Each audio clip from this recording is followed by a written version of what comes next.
So tell why you started it, So- called it Frogbones. Now you can go back to the story that Jessica was alluding to. Yeah. When I was in high school, had a 58 Ford Fairlane 500 convertible, blue and white, wonderful car that I paid for. I bought and paid for. My dad didn't buy it for me.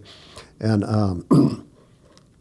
I had these just regular hubcaps on it, and I had a friend named Reggie Chitwood, and I wanted these Dodge Moon hubcaps that were a big hit at the time. And he told me one evening, he said, I know a guy that will trade us a set of the Dodge hubcaps and a switchblade knife for a pair of 63 Ford wire wheel hubcaps. So I said, oh, that's cool. So we got two juveniles.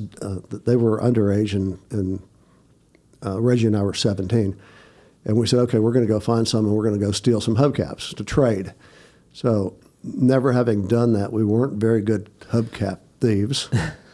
So we were driving around in a neighborhood up in Hollywood, and we saw a Ford Fairlane out front, had these hubcaps on it. I said, there it is. So we parked down the block, and I can remember it. We jumped out of the car, and it was just like John Belushi in Animal House. We were doing this, sneaking up back and forth.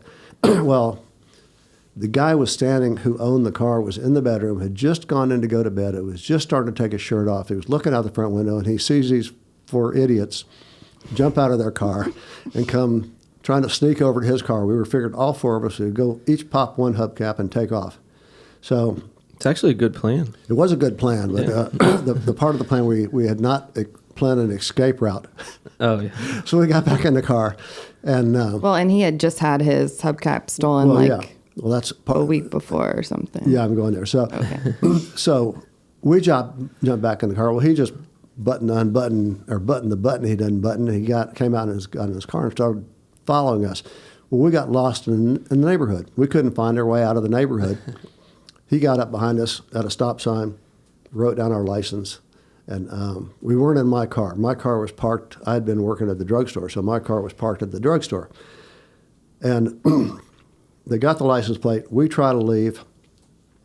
Police car comes, and he just got the license plate and went back, called the police, or called the police before he left, I don't know. And the policeman comes, and he pulls us over. And one cop, one Hollywood policeman, says, boys, I need to check your trunk. And we just got out of the car, and it's not like today. We weren't laying flat on the ground and tied up with zip ties or anything. We were just standing there, and so he went in the trunk, and he pulled a hubcap out, and he said, what's this?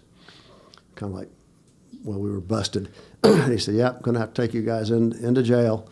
And he said, I'm going to have to charge you with petty theft for stealing the hubcaps, and I'm also going to have to charge you with assault on a police officer, because he'd cut his finger when he was pulling the hubcap out, he cut his finger a little bit. Yeah. He was just joking, but we got in the car, and he took us in. My dad came and... Well, he told you to follow him, right? Which I thought was crazy. Didn't he tell you to get in your car and follow me to the police station? No. We went. I can't remember now. In the past, you've said because one of the kids had a knife that he tried to hide in the seat. He didn't put all four of us. Maybe that's what it was. Maybe we two did. of Yeah, you. that's He couldn't right. fit all of We did follow you. him. Reggie and I did. The two juveniles he put in the car with him. So that would never happen today. No, Like, my okay, goodness, just follow me to the police station. So we got there, went in, and 3 o'clock in the morning, I called my dad, and one of the things that was a question I saw is my dad was, he really taught me not to lie. And I tried it when I was really small, and it didn't work out very well for me. So I basically always told the truth. So I called my dad at 3 o'clock in the morning. He says, it's 3 o'clock in the morning. What are you doing? Where are you? And he said, I'm at the police station in Hollywood. And I said, they say we stole some hubcaps. Well, he said, well, did you? I goes, well, yes, sir. So all I could do is say yes, sir. So he and my mom came to pick me up.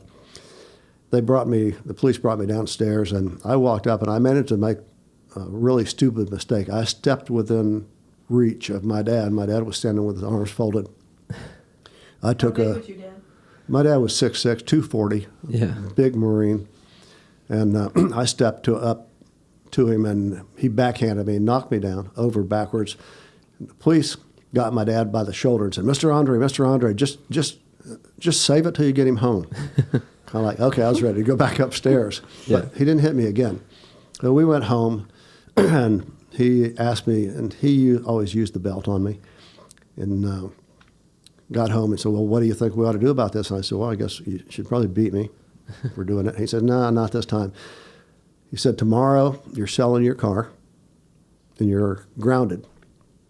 So I was waiting for the rest of the sentence, like you're grounded for a month or something like that. Well, he'd finished the sentence. I was grounded.